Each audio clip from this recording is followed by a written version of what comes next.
Good evening students, welcome to the Naira institutions. మన Naira institutions యొక్క address ఎక్కడ అంటే హిందూపూర్లో, Bengaluru road, opposite to Balaji nursing home. ఈరోజు మనం చెప్పుకోబోయే టాపిక్ ఏది అంటే ఇంగ్లీష్. ఈ క్వశ్చన్స్ అన్ని మనకి లాస్ట్ ఇయర్ ఏపీఆర్జేసీ ఎగ్జామ్స్లో వచ్చినటువంటి క్వశ్చన్స్. ఇప్పుడు ఈ క్వశ్చన్స్ ఎందుకు చెప్తున్నామంటే ఈ మంత్ ఎండింగ్లో మన ఇన్స్టిట్యూషన్లో ఏపీఆర్జేసీకి కోచింగ్ స్టార్ట్ చేస్తున్నాం. సో ఆ క్వశ్చన్ పేపర్ ఒకసారి రిఫర్ చేసుకుందాం అని చెప్పేసి ఆ క్వశ్చన్స్ని మీ అందరికీ ఎక్స్ప్లెయిన్ చేయడానికి వచ్చాను. ఓకే, ఫస్ట్ టాపిక్ ఏంటి? Choose the preposition that means and account of. Okay, first మీకు ప్రిపోజిషన్ అంటే చెప్పాను మా. ప్రీ అంటే ఏంటి? Before the word. పొజిషన్ అంటే ఏంటి?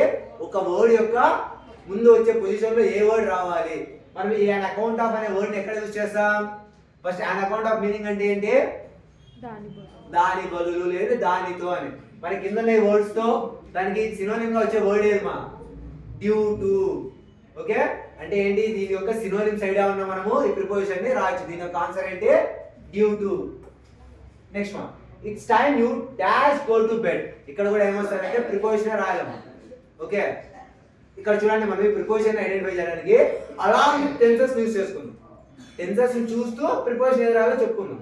ఓకేనా? ఇట్స్ టైమ్ అంటే ఏంటి? ప్రెసెంట్, ఇప్పుడు గురించి మాట్లాడుతున్నాం. సో ఇక్కడ వచ్చే ప్రిపోజిషన్ కూడా ఏదంటది? Present tense. ప్రెసెంట్ టెన్స్ కి వచ్చినటువంటి ప్రిపోజిషన్ రావాలి. ఓకే, సో ఇప్పుడు ఈ ఆప్షన్స్ లో మనం చూసుకుందాం. హ్యాడ్ గాన్ అంటే ఏమొస్తుందమ్మా? ప్రెసెంట్ ఆర్ పాస్ట్ పర్ఫెక్ట్ కి వస్తుంది. సో ఇది ఎలిమినేటెడ్. విల్ ఎక్కడ వస్తుంది? ఫ్యూచర్ టెన్స్ వస్తుంది. సో ఇది కూడా ఎలిమినేటెడ్. నెక్స్ట్ లాస్ట్ ఆప్షన్ చూద్దాం. ఇదైతే వెంట్, పాస్ట్ టెన్స్. ఇది కూడా ఎలిమినేటెడ్. మిగిలినది మనకి ఏమంటే గో, ప్రెసెంట్ టెన్స్. ఇలా మనము అన్ని ఆన్సర్స్ కూడా మనకు తెలియని వాటిని కూడా ఏం చేయొచ్చు? ఆప్షన్ ఎలిమినేషన్ మెథడ్ అంటాం మరి.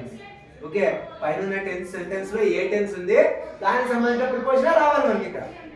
సో మనకు ఒకవేళ దీని ఎగ్జాక్ట్ ఆన్సర్ తెలియలేదు, అప్పుడు ఏం చేయొచ్చు? ఇలా ఆప్షన్ ఎలిమినేషన్ మెథడ్ ని యూజ్ చేసుకోవచ్చు. అవునా? సో ఇలా ఆప్షన్ ఎలిమినేషన్ మెథడ్ చేసాం మనకు ఒకసారి కరెక్టే వస్తుంది. Okay, next one, this money purse appeal dash for me. దీనిలో కూడా ఏం యూజ్ చేయాలి? ఇక్కడ ప్రిపోజిషన్ యూజ్ చేయాలి. This money purse appeal dash for me. నా కోసం అనే దానికి మామూలుగా ఏమొస్తుంది? ఫర్.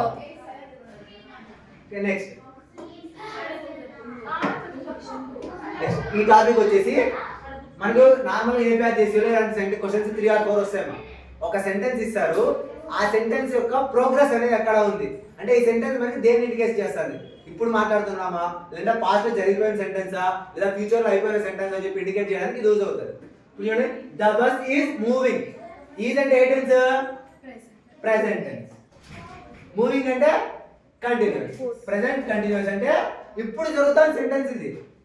అవునా? ఇప్పుడు దీంట్లో చూడు, యాక్షన్ ఇన్ ఫ్యూచర్. ఫ్యూచర్ గురించి ఉందా? ప్రెసెంట్ టెన్స్ ఉందా?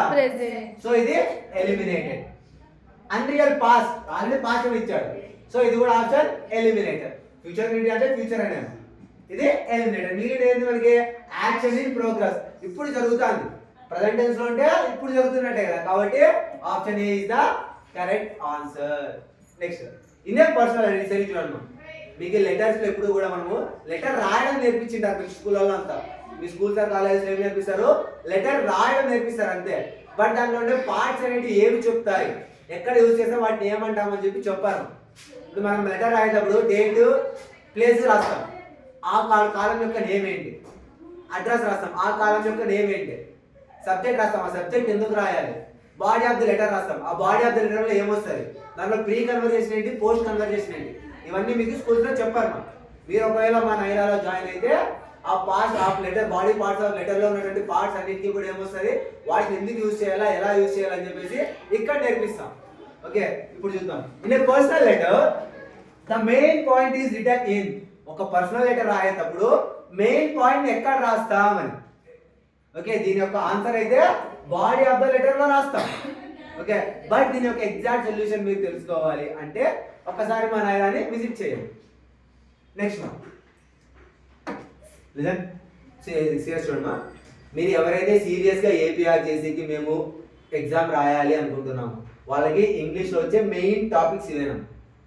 ఏమేమి వస్తాయి? Prepositions, articles, types of sentences, personal letter, formal letter or informal letter అంటాం దీన్ని, మెటాఫర్స్ వస్తాయి, ఇడియమ్స్ వస్తాయి, కంబైనింగ్ వర్డ్స్ వస్తాయి, active voice, passive voice, direct speech, indirect speech, work forms. మీకు కావాలి అనుకుంటారని స్క్రీన్ షాట్ తీసి సిలబస్ని పెట్టుకోండి.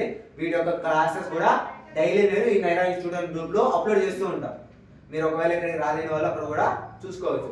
బట్ ఇక్కడికి వస్తే ఏమొస్తుంది అంటే మీకు ఏకాదశి జాయిన్ అవ్వడం వల్ల మీకు ఎక్కువ నాలెడ్జ్ ఇస్తారు.